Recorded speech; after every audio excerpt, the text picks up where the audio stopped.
अस्सलाम वालेकुम वरहमतुल्लाह। किसान दोस्तों, क्या आप लिक्विड पोटाश बनाना चाहते हैं?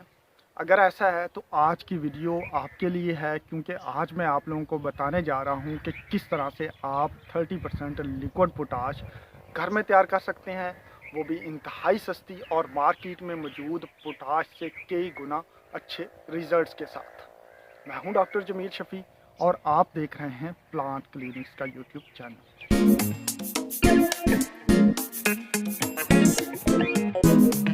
दोस्तों, बहुत सारे किसान दोस्त मुझसे बार बार ये पूछ रहे थे कि हम किस तरह से लिक्विड पोटाश 30% घर में तैयार कर सकते हैं।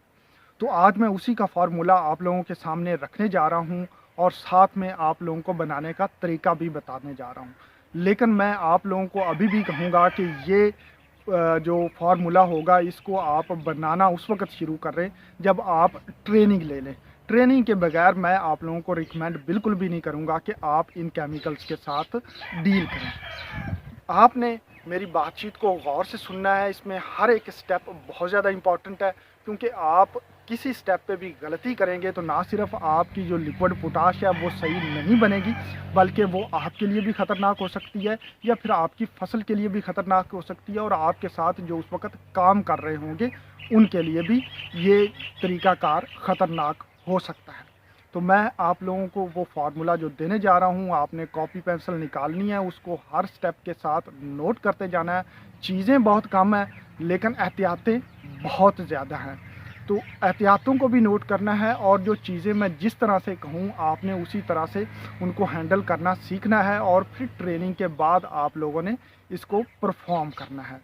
तो कॉपी पेंसिल निकाल लें, इसको आप नोट करते जाएं। लेकिन उससे पहले मैं आप लोगों को थोड़ा सा इसका रिव्यू भी देता चलूं कि लिक्विड पोटाश मार्केट में मुख्तलिफ कंपनीज सेल कर रही हैं 30% की, मुख्तलिफ प्राइसेस में सेल कर रही हैं। जो अच्छी लिक्विड पोटाश होती है वो थोड़ी महंगी होती है, और जो बुरी लिक्विड पोटाश होती है वो आपको सस्ती मिलती है।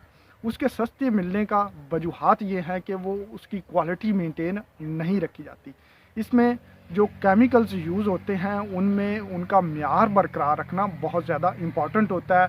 अगर आप उस सस्ती लिक्विड पोटाश और थोड़ी सी एक्सपेंसिव लिक्विड पोटाश दोनों 30% को लैब में भेजेंगे तो दोनों के रिज़ल्ट्स फिट आएंगे, लेकिन जब फसल को लगाएंगे तो दोनों के रिज़ल्ट्स में ज़मीन आसमान का फ़र्क होगा। तो आज मैं आप लोगों को जो लिक्विड पोटाश बताने जा रहा हूँ वो हाई क्वालिटी की लिक्विड पोटाश होगी, जो कि 100% आपके फसल के लिए भी अच्छी होगी, आपकी ज़मीन के लिए भी अच्छी होगी, और दूसरे न्यूट्रिएंट्स को अवेलेबल शक्ल में लाने में भी हेल्पफुल होगी। तो आए देखते हैं कि हम ये लिक्विड पोटाश किस तरह से तैयार कर सकते हैं। दोस्तों, सबसे पहले हम ये समझ लेते हैं कि इसमें जो चीज़ें इस्तेमाल होती हैं वो कौन सी हैं और उनकी क्वालिटी कैसी होती है। तो इसमें जो चीज़ें फास्फोरिक एसिड बनाने के लिए आपको KOH चाहिए होगा, इसको कहते हैं पोटाशियम हाइड्रोक्साइड, और इसको उर्दू में कास्टिक पोटाश भी कहते हैं। ये एक इंतहाई ख़तरनाक बेस है, आप कह लें कि असासी खासियत रखने वाला है और बहुत ज़्यादा ख़तरनाक है। अगर आप इसको हाथ पे ले लेते हैं और ऊपर थोड़ा सा पानी डाल देते हैं तो ये आपके हाथ को जला सकता है, तो इसलिए इसको बड़ी एहतियात से हैंडल किया जाता है। दूसरी चीज़ जो इसमें इस्तेमाल होती है वो फास्फोरिक एसिड है। हम जो यहाँ पे पोटाश बनाने के लिए फास्फोरिक एसिड आमतौर पर इस्तेमाल करते हैं वो 85% वाला फास्फोरिक एसिड इंडस्ट्रियल ग्रेड जो है। अगर ये ना अवेलेबल हो तो सेकंड चॉइस होती है हमारी एनालिटिकल ग्रेड, और थर्ड चॉइस होती है हमारी एग्रीकल्चरल ग्रेड। तो इनमें से जो टाइप आपको मिल जाए आप इस्तेमाल कर सकते हैं। पोटाश बनाने के लिए जो है वो फर्स्ट हम प्रेफरेंस देते हैं इंडस्ट्रियल ग्रेड को, सेकंड हम एनालिटिकल को, और थर्ड जो है वो एग्रीकल्चरल ग्रेड को, और प्रेफरेंस देते हैं हम 85% वाले फास्फोरिक एसिड को। लेकिन अगर 85% वाला ना मिले तो 75% यानी 75% वाला फास्फोरिक एसिड भी इस्तेमाल किया जा सकता है। तो इनकी जो मैं आप लोगों को थोड़ी सी जो है इसकी KOH की थोड़ा सा बताते चलूँ। KOH जो होता है पोटाशियम हाइड्रोक्साइड, इसमें पोटाश 70% पोटाश होती है और साथ में हाइड्रोजन होती है 1.5%। तकरीबन मैं ये एस्टिमेट कर रहा हूँ राउंड अबाउट करके, थोड़ी बहुत पॉइंट्स की वेरिएशन आ सकती है। तो ऑक्सीजन इसमें होती है 28.5%, यानी 28.5% जो है वो इसमें ऑक्सीजन होती है। हमारा जो कंसर्न है वो मेन है पोटाश के साथ। तो मैंने इसकी पोटाश की कैलकुलेशन कर ली है कि हमें 1 लीटर तैयार करने के लिए कितनी मिकदार में चाहिए होगी। तो अब मैं उस पेज पे चलता हूँ और आपको वो भी दिखाता हूँ। 1 लीटर 30% लिक्विड पोटाश तैयार करने के लिए जो हमें इंग्रेडिएंट्स चाहिए वो मैंने इस पेज पे तहरीर कर दिए हैं, लेकिन आपने ये स्टेप्स ज़रूर सुनने हैं। इंग्रेडिएंट्स इंपॉर्टेंट नहीं है, मैंने पहले बताया, इनको तैयार करने के स्टेप्स ज़्यादा इंपॉर्टेंट है, एहतियाती तदाबीर ज़्यादा इंपॉर्टेंट है। तो पहले हम इंग्रेडिएंट्स देख लेते हैं, फिर आपको जो है वो इनकी तैयार करने का तरीका भी बताते हैं। तो पोटाशियम हाइड्रोक्साइड 1 लीटर 30% पोटाश तैयार करने के लिए हमें चाहिए होगा 430 ग्राम। और साथ में फास्फोरिक एसिड जो है 85% वाला, ये थोड़ा सा वेरी करेगा। अगर आपके पास 75% वाला है तो वो ज़्यादा मिकदार में यूज़ हो सकता है, और अगर आपके पास 85% वाला है और अच्छी कंपनी का है तो 200 ml यूज़ हो सकता है। अब ये जो फास्फोरिक एसिड होता है, ये एक बात मैंने इसमें यहाँ पे नोट किया है, इसमें 62% फास्फोरस भी होती है। ये मैं आपको बाद में बताऊंगा कि इसका क्या फ़ायदा होगा आपको। और जो आखिर में हमें कुछ चाहिए होगा वो पानी चाहिए होगा। पानी की कितनी मिकदार ये भी मैं आपको बताता हूँ। तो अब हम देख लेते हैं कि इनको तैयार कैसे करना है। सबसे पहले चीज़ तैयार करने के लिए ज़रूरी है कि आप हिफाजती लिबास पहने। जो लैब में ऐनक लगाई जाती है जिसको कहते हैं गॉगल्स, ऐनक जो है वो पूरी आँखों को कवर करती है, वो लगाएं। तीसरी चीज़ आप जो मास्क लगाएं। और चौथी चीज़ हिफाजती लिबास जो है वो ज़रूर पहन के, जो है ग्लव्स पहन के, दस्ताने पहन के प्लास्टिक के, ये सारे काम आपने अंजाम देने हैं। तो जो सबसे पहले आपने काम स्टार्ट करना है वो पानी से स्टार्ट करना है। तरतीब जहन में रखनी है, जो तरतीब बता रहा हूँ इसी तरतीब से आपने चीज़ें डालनी है। गलत तरतीब से डालेंगे तो नुकसान कर बैठेंगे, तो लिहाजा नोट करते जाएं। सबसे पहले आपने पानी लेना है और तकरीबन 300 ml पानी लेना है। 300 ml से ज़्यादा ना ले, वो आपकी बाद में कैलकुलेशन में ख़राब भी करेगा। तो 300 ml पानी लेने के बाद आपने उसको एक बीकर में डाल देना। याद रखिए यहाँ पे आपके पास एक ऐसी चीज़ भी होनी चाहिए जहाँ पे जिसकी मदद से आप चीज़ों की एग्जैक्ट क्वांटिटी मालूम कर सकें, यानी कि सिलेंडर्स होने चाहिए या आपके पास जग होने चाहिए ऐसे जिनमें आप इन चीज़ों की मेजरमेंट्स कर सकें, क्योंकि ये ml में है, आप तोल के इस्तेमाल नहीं कर सकते। तो 300 ml पानी जो है वो आपने एक प्लास्टिक के बर्तन में या शीशे के बर्तन में लेना है। यहाँ पे कोई धात की चीज़ इसके में इस्तेमाल नहीं करनी, ये याद रखिए। धात की कोई चीज़ टच भी नहीं करनी चाहिए इन केमिकल्स को। तो पानी आपने एक प्लास्टिक के जो बर्तन में ले लेना है। उसमें फिर आपने KOH यानी कि कास्टिक पोटाश या पोटाशियम हाइड्रोक्साइड आहिस्ता आहिस्ता डालते जाना है, एकदम से नहीं डालना। पानी बहुत ज़्यादा गर्म होगा इसमें, अगर ज़्यादा एकदम से डाल देंगे तो फिर नुकसान कर बैठेंगे। पानी इतना गर्म हो जाएगा कि आपका बर्तन प्लास्टिक का है तो पिघल जाएगा, शीशे का है तो फट जाएगा। याद रखिए आहिस्ता आहिस्ता से डालना है, हल करते जाना है। टेम्परेचर को इतना ऊपर नहीं आने देना कि आपको नुकसान पहुंचाए, आपके बर्तन को नुकसान पहुंचाए। जितना बर्दाश्त कर सके उतना। और सेकंड चीज़, जो हम लैब में जब ये तैयार करते हैं तो हम आइस बाथ यूज़ करते हैं। उस बर्तन को एक बर्फ़ से ठंडा किए हुए पानी में रख कर ये रिएक्शंस करवा रहे होते हैं ताकि बर्तन का टेम्परेचर इतना ज़्यादा ना हो जाए कि हमारा बर्तन जो है वो फट जाए या पिघल जाए। तो याद रखिए पहले पानी डालना है, फिर ऊपर आहिस्ता आहिस्ता KOH डालते जाना है जितनी मिकदार वो बर्दाश्त करता जाए। ऐसे नहीं करना कि KOH पहले डाल दें, पोटाशियम हाइड्रोक्साइड और ऊपर से पानी डालें, आपके कंट्रोल में चीज़ नहीं रहेगी, यकदम से प्रेशर राइज करेगा और आप नुकसान में जा सकते हैं। तो इसलिए पहली बात तो ट्रेनिंग मस्ट है। जब आप ट्रेनिंग लेंगे तो ज़ाहिर बात है इन चीज़ों को आप बड़ी अच्छी तरह से समझ सकेंगे। जब ट्रेनिंग में ये चीज़ें आपको करवाई जाएंगी प्रैक्टिकल, तो उसमें बड़ी एहतियात से आप ये सारी एहतियाती तदाबीर समझ पाएंगे।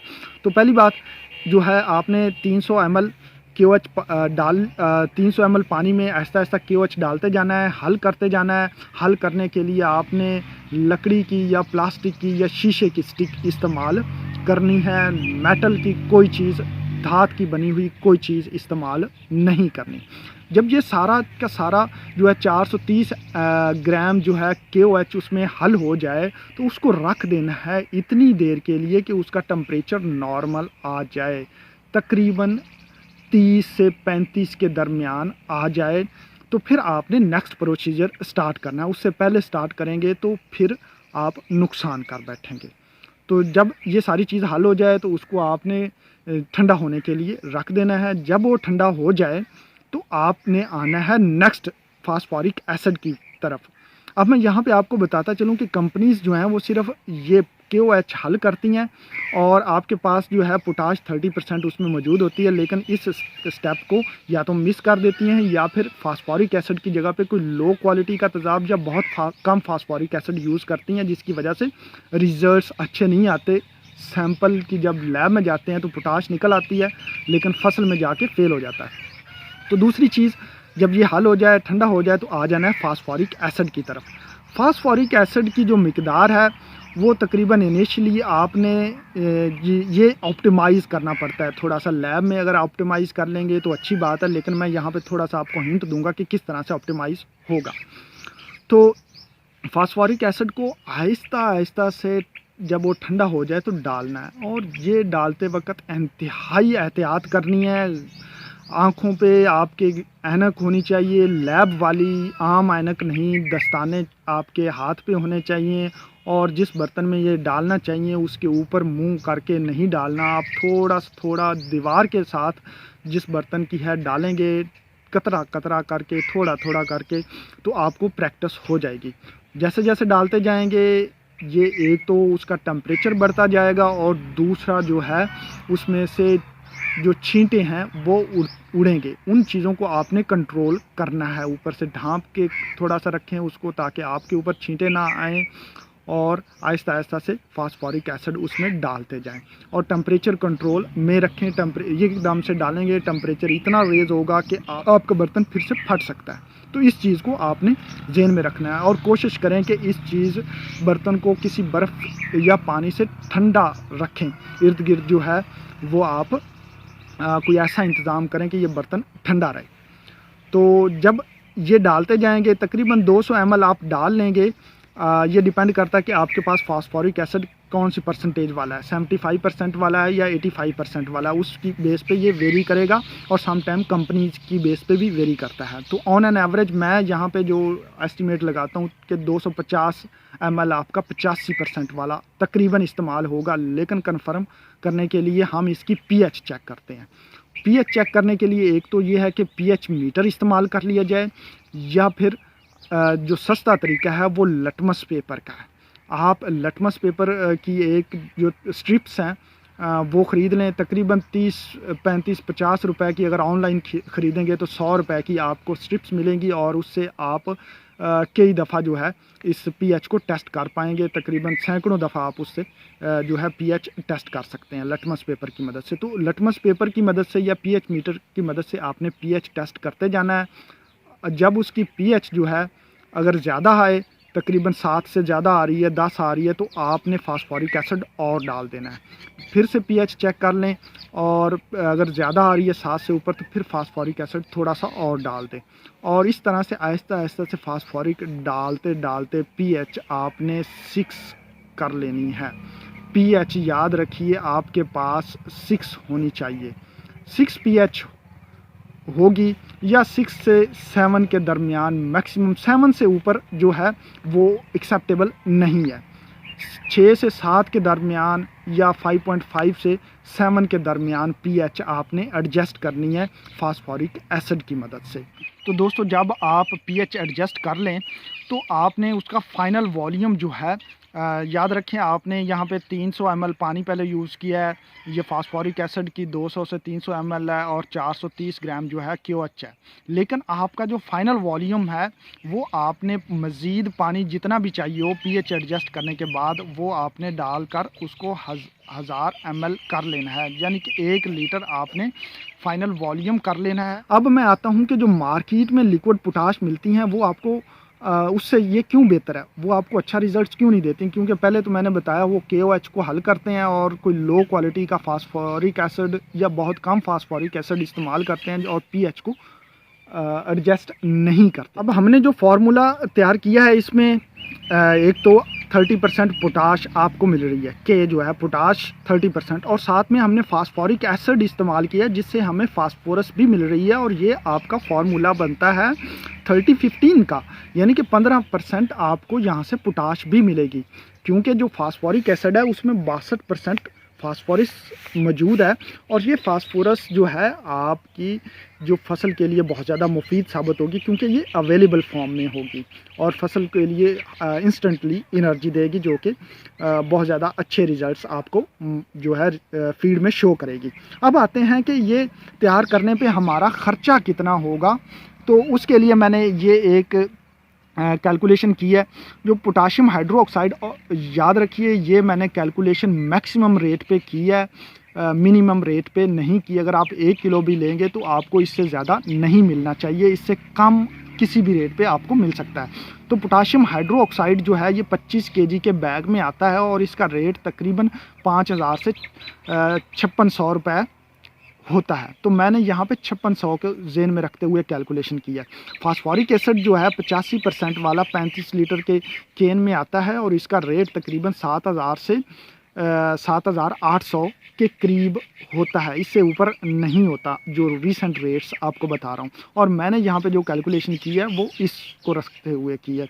अब यहाँ पे जो हमारे पास पोटाशियम हाइड्रोक्साइड इस्तेमाल हो रहा है वो 430 ग्राम इस्तेमाल हो रहा है, जिसका तकरीबन जो है वो 96 रुपये कीमत बनेगी। और फास्फोरिक एसिड हमारे पास जो इस्तेमाल होगा वो 250 ml इस्तेमाल होगा, और ये 22 रुपये का बनेगा। टोटल जो आपका ख़र्चा है वो 118 रुपये पर लीटर आएगा। किसान दोस्तों, ये है लिक्विड पोटाश बनाने का तरीका। अब मैंने आप लोगों से कहा था कि आप घर में अमीनो एसिड्स भी तैयार कर सकते हैं, लिक्विड जिंक भी तैयार कर सकते हैं, माइक्रो न्यूट्रिएंट्स भी तैयार कर सकते हैं। तो कैसे? तो जी हाँ, मैं आप लोगों को उनके फार्मूले भी शेयर करूंगा, लेकिन जैसे ही मेरी ये वीडियो 50,000 लोग देख लेंगे। अब ये 50,000 लोग कितनी जल्दी देखते हैं ये आप लोगों पे डिपेंड करता है।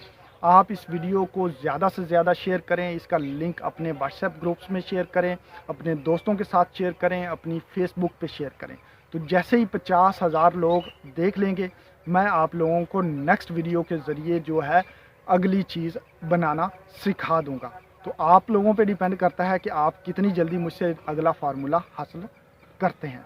तो किसान दोस्तों, ये लिक्विड पोटाश आप लोगों ने तैयार करनी है, अपने दोस्तों को भी इसका तरीका बताना है, और सबसे इम्पॉर्टेंट चीज़ है एहतियाती तदाबीर लेते हुए तैयार करनी है। मैं फिर से कहूँगा, एहतियाती तदाबीर लेते हुए तैयार करनी है। किसी चीज़ की समझ नहीं आती, हैंडल नहीं होता तो पूछ लेना है, और दूसरी बात मैं कहूँगा, ट्रेनिंग लेने के बाद काम स्टार्ट करना है।